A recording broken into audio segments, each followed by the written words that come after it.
araw guys, maglilinis tayo nitong spark plug at ignition coil. Dahil ano na to, halos 75,000 na natakbo. Ngayon pa lang natin siya malilinis. Bali ang una nating step, hugutin muna natin to terminal battery, yung negative.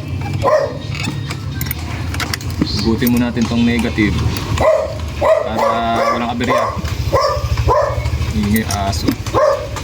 Hugutin na rin natin tong battery kasi tatanggalin ko pala tong ano, yung cover na nilagay ko dyan. So ayun, nakalas na natin yung battery. Battery mismo kinalas natin.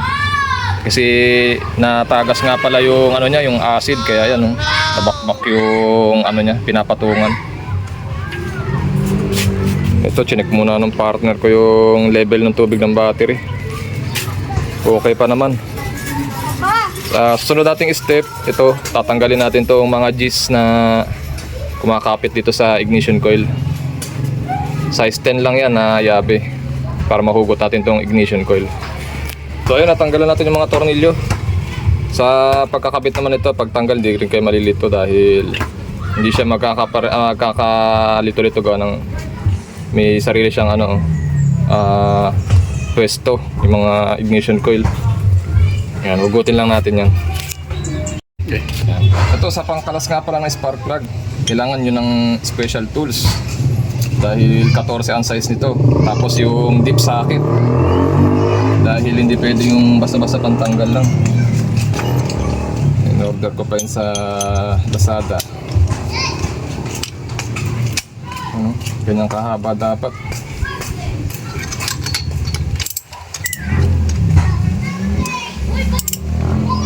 Tapos ang pagbaklas nito, pag ganun, pa counterclockwise.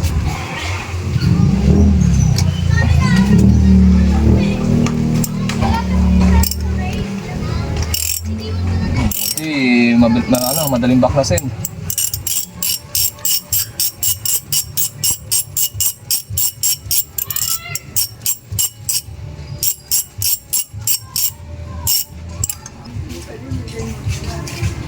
Yun,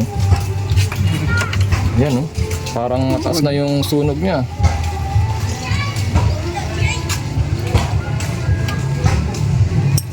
Okay pa naman siya, lilinisin lang natin itong steel brush mamaya. Maganda itong nabili ko kasi may magnet na yan, may magnet siya. Okay, stop. So ito, nabaklasan natin yung pangalawa.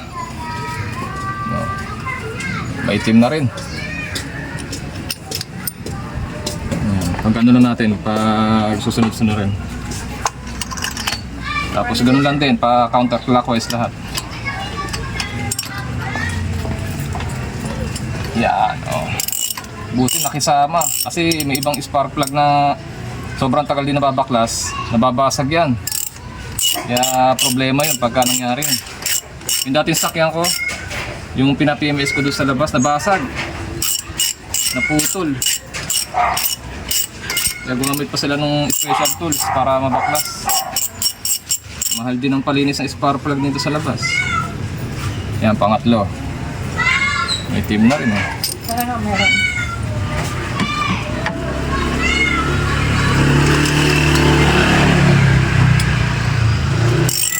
Meron nga pala itong kailangan kong ibabalik nito pala. Kailangan nyo ng torque wrench. May tamang newton meter na tigpit yan. Kaso wala tayo noon, kaya pagbalik nito, tansya meter na lang gagamitin natin. Na mararamdaman naman natin yan pagka hintamang higpit. Lilinisin nyo lang yung spark plug, gamit lang kanito steel brush. Tapos hindi pwedeng magalaw to, may tamang gap lang yan. Hindi pwedeng mapa ganun, mapababa. Dapat tama lang yung gap niya.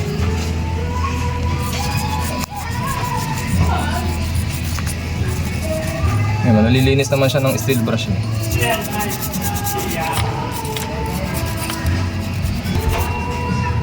Sprayan natin ng itong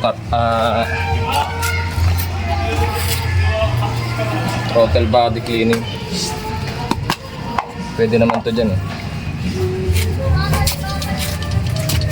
para mawala lang yung mga yung mga itim-itim.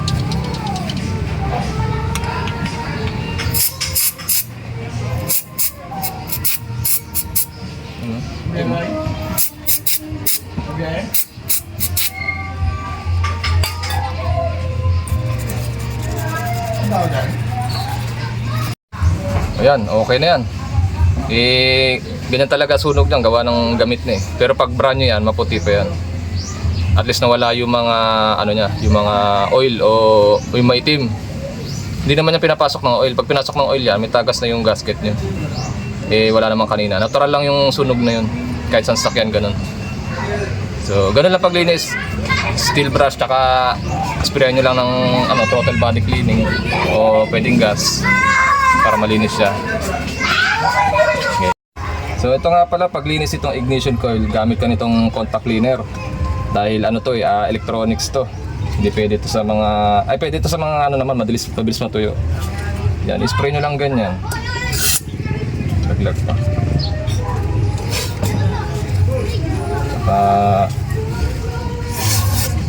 Yan, linisin lang yung body tsaka yung loob niya.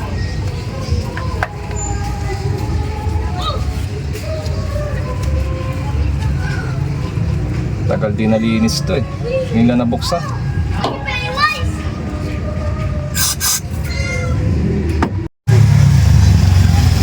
Pagbalik naman, kamay-kamay nyo lang muna.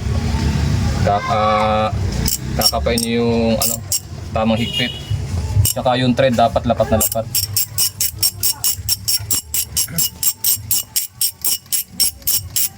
Huwag nyo munang peppersain. Wala tayong torque meter eh. Torque wrench.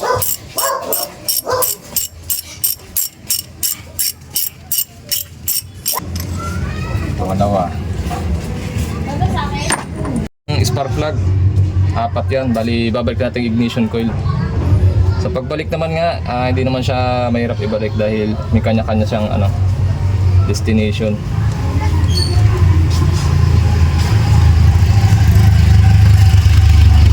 Ganyan lang. Kayang-kaya nyo rin i-DIY. Yun nga lang destructive in yourself na. Hindi do it yourself. So yun, lalagyan na lang natin yung tornilyo niyan. Ganun lang ka-basic paglinis ng ng spark plug at ignition coil. Mamaya i-testing natin. Okay. Yun, testing tayo. Ito na the moment of truth. Kung gagana ba. Ayan. Pagka mag-start kayo, mga 2 seconds o 5 seconds nyo munang bago i-click kasi nagbabasa pa yung ECU niyan. Huwag nyo munang i-ganon agad. Yun. One click. Tapos dahil hinugot natin yung negative, yung battery, dahil ito yan hindi siya mag-automatic Ayaw Ayaw, di ba? Para ma-reset yan, bababa nyo lang ng mga 5 seconds. Down. After 5 seconds, pataas naman. I-hold nyo lang din ng 5 seconds. Tapos yan, okay na yan. Nakamatic na ulit yan. Kasi pagka nahuhugot yung battery, nare-reset siya.